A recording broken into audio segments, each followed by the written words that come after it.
लोग फर्जी अकाउंट बनाते हैं और फिर उसके बाद टिप्पणियां करते हैं और ऐसा एक मामला उत्तर प्रदेश से भी सामने आया। उत्तर प्रदेश के मुख्यमंत्री योगी आदित्यनाथ को फैज नाम के एक शख्स ने धमकी दी थी, लेकिन उसकी सारी हेकड़ी अब निकल चुकी है। इस रिपोर्ट को आप देखिए।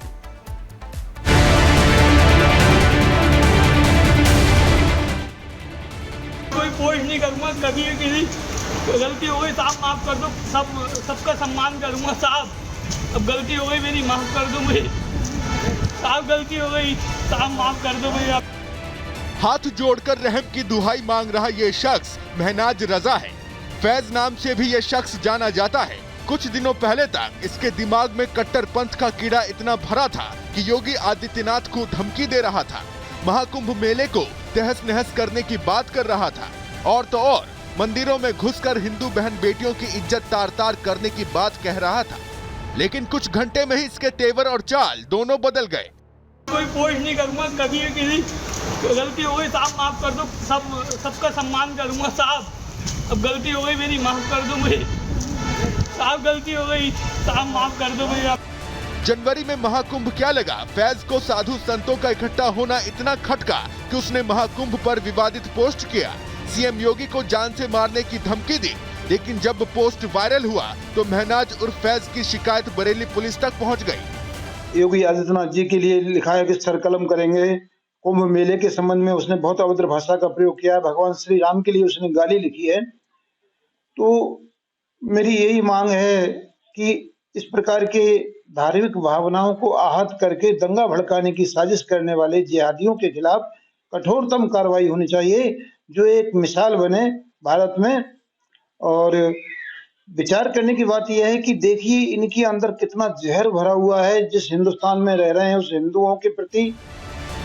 योगी की पुलिस से फैज का सामना हुआ तो पुलिस ने ऐसा एक्शन लिया कि महनाज कहने लगा कि वो पोस्ट करना ही छोड़ देगा।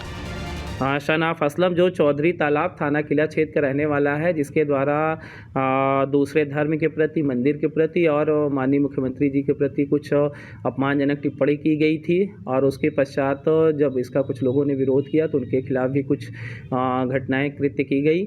इसी पर अभियोग क्राइम नंबर 16/25 पंजीकृत हुआ, जिसको अरेस्ट किया गया है और उसके खिलाफ आवश्यक विधिक कार्रवाई की जा रही है।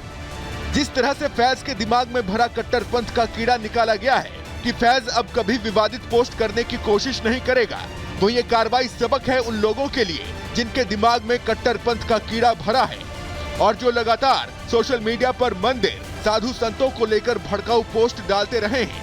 उन्हें भी फैज को आज सुनना चाहिए। कोई पोस्ट नहीं करूंगा, कभी किसी गलती हो गई साहब माफ कर दो, सबका सम्मान करूंगा साहब। अब गलती हो गई मेरी, माफ कर दो मुझे साहब, गलती हो गई साहब, माफ कर दो भैया। ये बात सच है कि महाकुंभ का भव्य आयोजन कुछ कट्टरपंथियों को बुरी तरह खटक रहा है। महनाज जैसे लोग भी हैं जो नहीं चाहते कि संभल में सनातन का वैभव लौटे, कुंभ का भव्य आयोजन हो। इसका अंदाजा योगी सरकार को भी है और इसीलिए प्रयागराज में होने वाले महाकुंभ क्षेत्र को अभेद्य किले में तब्दील कर दिया गया है। सुरक्षा ऐसी है कि कट्टरपंथी केवल विरोध करते ही रह जाएंगे और कुछ कर नहीं पाएंगे। Bureau report, Republic Bharat.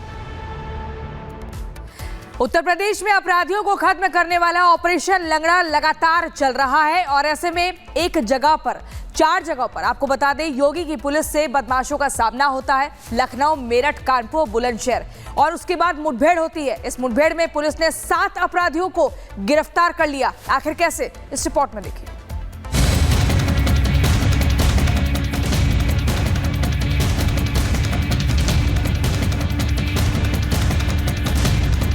Uttar Pradesh में अपराधियों की कमर तोड़ने का काम लगातार जारी है। योगी की पुलिस एक एक कर बदमाशों को लंगड़ा बना रही है।